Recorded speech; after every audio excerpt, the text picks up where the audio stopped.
Selamat pagi, salam sejahtera dan salam kebangsaan untuk kita semua. Selamat datang di podcast Suara Hati CPNS ATR BPN. Halo Sobat ATR BPN, bersama saya Glory Sylvia, CPNS Penata Pertanahan dari Kementerian ATR BPN, yang hari ini akan memandu diskusi menarik seputar tema yaitu visualisasi bangsa yang menggugah rasa cinta tanah air dan bangsa. Podcast ini hadir sebagai bagian dari kampanye Bangga Berbangsa dan Bernegara Indonesia, sebagai aktualisasi semangat CPNS ATR BPN dalam mencintai negeri dan sebuah refleksi yang kami persembahkan untuk menguatkan rasa cinta tanah air dan menghidupkan kembali semangat bela negara di kalangan generasi muda. Karena bangsa yang besar bukan hanya soal sejarah, tetapi soal bagaimana kita menjaga jati diri dan tanah air hari ini demi masa depan. Pada podcast hari ini saya tidak sendiri, saya ditemani rekan-rekan CPNS dari berbagai kantah yang ada di Indonesia. Kita perkenalkan masing-masing dari Mas Sidik dulu. Silakan Mas Sidik. Terima kasih untuk kesempatannya. Perkenalkan, nama saya Sidik. Saya dari Kantah Kota Waringin Timur. Senang bisa berbagi dengan kalian semua. Terima kasih Mbak waktunya. Terima kasih Mas Sidik. Selanjutnya kita ke Mbak Khairun Anissa. Silakan Mbak. Halo semuanya, perkenalkan Halo. saya Khairun Anissa dari Kantong Kabupaten Pasaman, Sumatera Barat. Senang berkenalan dan bisa berbagi di sini, Mbak, Mas. Terima kasih Mbak Khairun Anissa. Selanjutnya ada Mbak Nurlinda. Silakan Mbak. Halo teman-teman, kenalin saya Nurlinda dari Kantor Pertanahan Kota Batam, Kanwil, Kepulauan Riau. Senang bisa bergabung di podcast kali ini. Terima kasih Mbak Glory. Terima kasih. Selanjutnya Mbak Yohana. Silakan Mbak.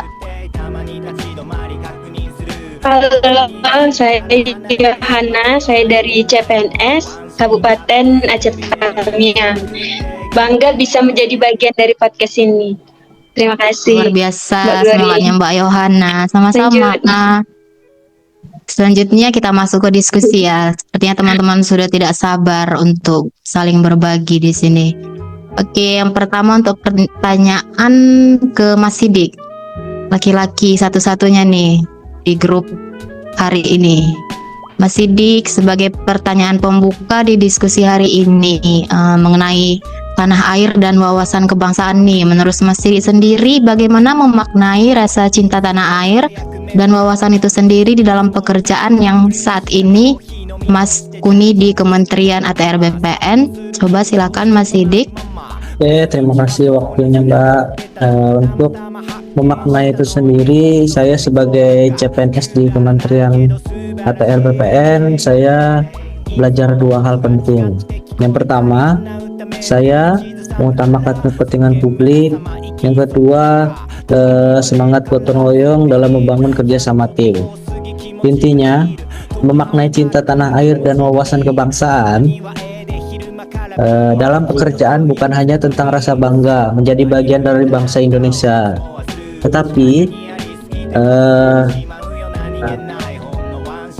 diwujudkan melalui kinerja yang berkualitas, etika yang kuat, serta kontribusi yang nyata untuk kemajuan bangsa dan negara, serta melayani masyarakat dengan penuh rasa tanggung jawab.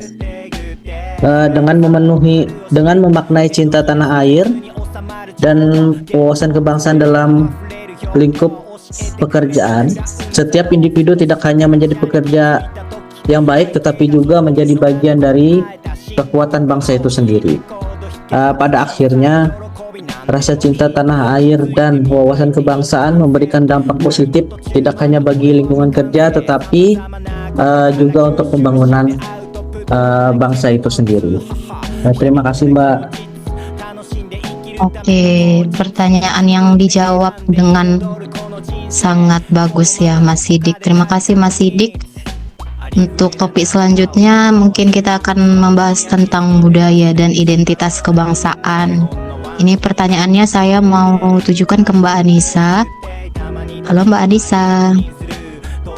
Halo Mbak.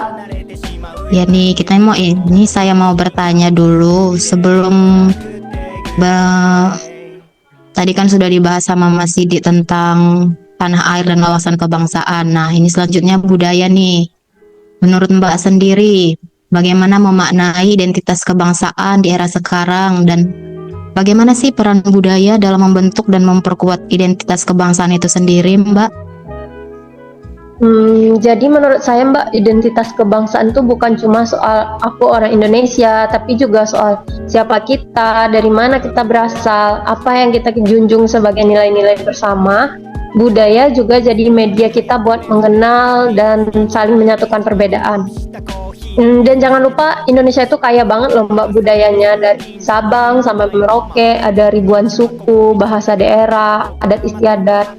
Indonesia nggak cuma kaya alam tapi juga kaya makna. Kita bahkan punya lebih dari 700 bahasa daerah, ratusan suku, adat dan tradisi. Tapi hebatnya semua kita satukan dalam Bhinneka Tunggal Ika. Visualisasi bangsa bukan hanya terlihat dari peta aja, tetapi juga dari cara kita hidup bermasyarakat. Saat kita melestarikan budaya lokal, berarti kita juga sedang merawat identitas kebangsaan itu sendiri. Jadi gitu Mbak, menurut saya. Oke, luar biasa nih pandangan dari Mbak Nisa. Jadi kalau di kehidupan sehari-hari tentu kan nggak semudah teori ya. Jadi menurut Mbak, apa sih tantangan sebagai generasi muda dalam memvisualisasikan identitas kebangsaan saat ini, Mbak? Menurut saya tantangan kita hari ini adalah menjaga agar budaya ini nggak hilang gitu di tengah modernisasi. Sebagai calon calon PNS atau SN muda, kita bisa memulai dari hal kecil, mengenal, mencintai, dan memperkenalkan budaya lokal di tempat kita bertugas. Salah satunya dengan budaya memakai pakaian adat di acara kebangsaan atau hari tertentu, budaya berbatik, dan banyak hal lainnya dalam rangka promosi dan mempertahankan budaya. Tapi kadang generasi muda zaman sekarang, khususnya Gen Z ya Mbak, mulai kehilangan koneksi sama budayanya sendiri. Kita lebih kenal budaya luar daripada budaya lokal. Mungkin karena globalisasi, kita disuguhkan budaya luar lewat media sosial, film, musik. Tapi justru disitulah tantangannya Mbak. Kita harus tetap melestarikan budaya kita sendiri supaya kita nggak kehilangan jati diri sebagai bangsa Indonesia. Jadi gitu Mbak pandangannya. Oke, semangat luar biasa nih Mbak dalam menghadapi tantangannya ya. Oke. Selanjutnya mungkin kalau kita bicara tantangan, kita harus perlu dasar ya untuk bisa menjalani tantangan tersebut. Sebagai dasarnya kita punya sejarah, punya Pancasila dan tentunya memiliki nilai juang. Kalau pertanyaan selanjutnya kepada Mbak Nurlinda. Halo Mbak Nurlinda. Halo Mbak Glory. Jadi Mbak, kalau menurut Mbak gimana nih dalam berbangsa dan bernegara? Tentu kan kita nggak lepas dari sebuah sejarah dan nilai juang. Menurut Mbak, apa sih hubungan antara sejarah, perjuangan bangsa ini, nilai juang, dan tentunya Pancasila sebagai dasar negara kita, Mbak? Seperti kata Mbak Glory tadi, gak ada bangsa yang besar yang gak menghormati sejarah bangsa. Kalau kita lihat dari sejarah, kan kemerdekaan itu gak jatuh langsung dari langit, tapi hasil perjuangan panjang para pahlawan kita yang rela berkorban. Nah, dari situ kita belajar nilai perjuangan kayak semangat tanpa menyerah, kebersamaan, dan rasa cinta tanah air. Nah, nilai-nilai itu kemudian dirangkum dalam Pancasila yang kita pegang bersama. Jadi sebenarnya kalau kita ngerti sejarah dan nilai perjuangan, kita bakal lebih gampang buat menjalankan Pancasila dalam kehidupan kita sehari-hari. Terus kalau nilai itu kita terapkan, rasa persatuan dan tanggung jawab kita sebagai warga negara bakal makin kuat. Ujungnya kita bisa ikut jaga bangsa ini supaya tetap kokoh menghadapi tantangan zaman. Kasih. Jadi itu sih kalau menurut saya. Oke, jawaban yang luar biasa Mbak Linda, terima kasih. Selanjutnya ke Mbak Yohana, saya ingin bertanya nih Mbak, terkait diri kita sebagai ASN muda kan untuk saat ini. Bagaimana sih menurut Mbak implementasinya dalam kehidupan sehari-hari, cara kita untuk mempromosikan bela negara kepada masyarakat di tengah kehidupan sehari-hari kita. Silakan Mbak Yohana.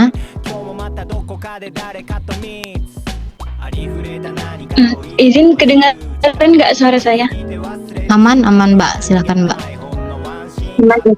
Terima kasih Mbak Gloria atas kesempatannya. Nah, jadi kan tadi implementasi dalam kehidupan sehari-hari ya.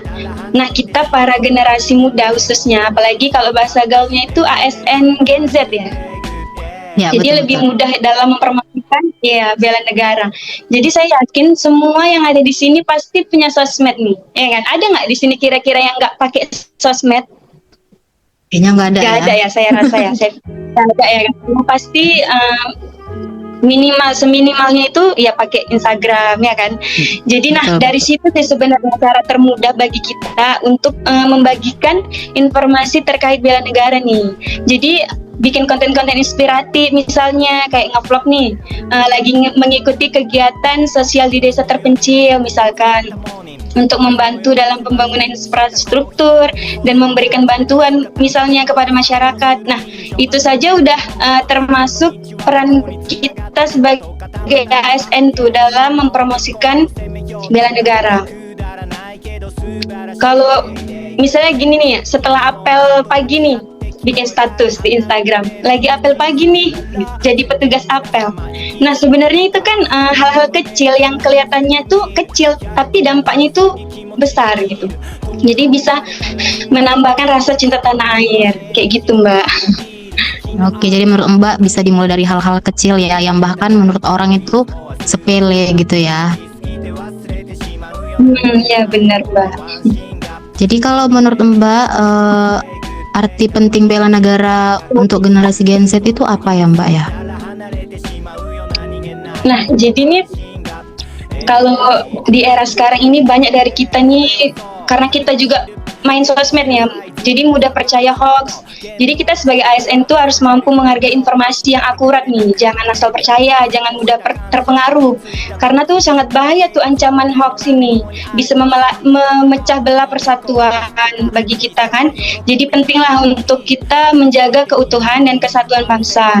Jadi analisis dulu informasi yang benar dan yang hoax mana. Kita para CPNS ini kan bukan sekedar pegawai negeri aja ya. Kita harus bisa menjadi garda terdepan nih. Menjadi ASN di Kementerian ATR BPN ini kan berarti kita punya peran strategis nih dalam mengamankan tanah, menata ruang, menjaga hak rakyat, dan menjaga kesatuan dan persatuan. Jadi bela negara hari ini tuh adalah soal komitmen, integritas, dan loyalitas terhadap bangsa gitu. Jadi kita mungkin memang belum sempurna nih, tapi ketika kita contohnya nih kayak menolak suap, ketika kita mengutamakan kepentingan rakyat, ketika kita bekerja dengan hati, saat itulah kita sedang menunjukkan cinta tanah air yang nyata. Gitu Mbak Glory. Oke, quote yang luar biasa untuk hari ini ya guys ya. Dari Mbak Yohana. Terima kasih Mbak. Ya, sama-sama Mbak atas kesempatannya. Setelah kita sudah sampai di segmen akhir diskusi hari ini, tentu banyak pendapat dan pandangan dari teman-teman yang telah disampaikan yang kita harapkan dapat menjadi masukan dan pengetahuan baru bagi kita dan tentunya para teman-teman yang nantinya akan menonton podcast ini. Oke, sebagai penutup, saya ingin menyampaikan kesimpulan dari podcast ini. Visualisasi bangsa bukan hanya pada lambang Garuda, bukan hanya pada peta Indonesia, tetapi juga pada sikap kita sehari-hari. Bangga berbangsa dan bernegara berarti mencintai tanah air dengan sepenuh hati, bukan hanya dalam kata, tapi juga dalam karya. Kami CPNS Kementerian ATR BPN siap menjaga tanah dan ruang untuk negeri. Kami generasi muda Indonesia siap mengabdi jiwa bela negara. Karena cinta tanah air bukan sekedar slogan, ini adalah panggilan jiwa. Terima kasih telah mendengarkan podcast ini. Semoga semangat cinta tanah air dan nilai-nilai kebangsaan terus tumbuh di dalam setiap langkah kita. Bangga jadi anak Indonesia, bangga jadi pelayan bangsa, jayalah Indonesiaku. Terima kasih teman-teman atas waktu dan pendapat yang telah disampaikan. Semoga ini menjadi pembelajaran bagi kita dan teman-teman yang lain. Terima kasih.